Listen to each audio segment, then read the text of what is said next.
Hi friends, இன்றைக்கி என்ன பண்ணுறோன்னு பார்த்தீங்கன்னா, நம்ம சுசித்ரு ஃபுட்ஸில் இட்லி மிளகாப்பொடி தான் ரெடி பண்ணோம். இட்லி மிளகாப்பொடிக்கு என்னென்ன எடுத்துக்கிட்டோன்னு பார்த்தீங்கன்னா, கருப்பு உளுந்து, வெள்ளை உளுந்து ரெண்டையுமே கலந்து எடுத்துக்கிட்டோம். நீங்கள் எந்த வகையான ஒரு உளுந்து எடுத்தாலும் அது உங்களோட விருப்பம். நெக்ஸ்ட் வந்து பார்த்திங்கன்னா கடலைப்பருப்பு, அதுக்கப்புறம் எள், அரிசி, கருவேப்பிலை, வரமிளகா, பெருங்காயம் இதெல்லாம் தான் எடுத்துக்கிட்டோம். இப்போ வந்து உளுந்து வந்து 200 கிராம் எடுத்தோன்னா அதில் பாதி அளவு 100 கிராம் வந்து கடலைப்பருப்பு எடுத்துக்கணும்.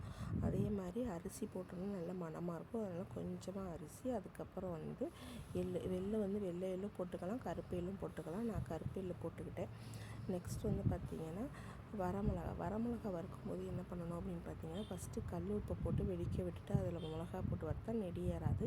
அதனால் வரமிளகாய் எப்போது வறுத்தாலுமே இது மாதிரி வறுத்துக்கோங்க. அது மாதிரி வறுத்தாச்சு. நெக்ஸ்ட்டு கருவேப்பிலை, பச்சை கருவேப்பிலை இருந்தால் நல்லா நொறுங்குற அளவு வறுத்துக்கோங்க. நான் இது சோலா ட்ரை பண்ணதுனால இதை லைட்டாக சூடு பண்ணி எடுத்துக்கிட்டேன். இது எல்லாத்தையுமே மிக்ஸி ஜாரில் அடித்து கஸ்டமர் கேட்டவங்களுக்கு பேக் பண்ணி கொடுத்தாச்சு. இது மாதிரி உங்களுக்கு ஃபுட் ப்ராடக்ட்டில் இட்லி பொடியோ ஏதோ வேணுனாலும் நம்ம சுசித்ரு ஃபுட்ஸ் வந்து காண்டாக்ட் பண்ணி வாங்கிக்கலாம். இது வந்து ஒரு கஸ்டமைஸ்டு ஆர்டர் தான். அவங்க கேட்டதுனால அது மாதிரி பண்ணி கொடுத்தோம். உங்களுக்கும் கஸ்டமைஸ்டு ப்ராடக்ட் வேணால் நம்ம சுசித்ரு ஃபுட்ஸை காண்டாக்ட் பண்ணிக்கோங்க. பாய்.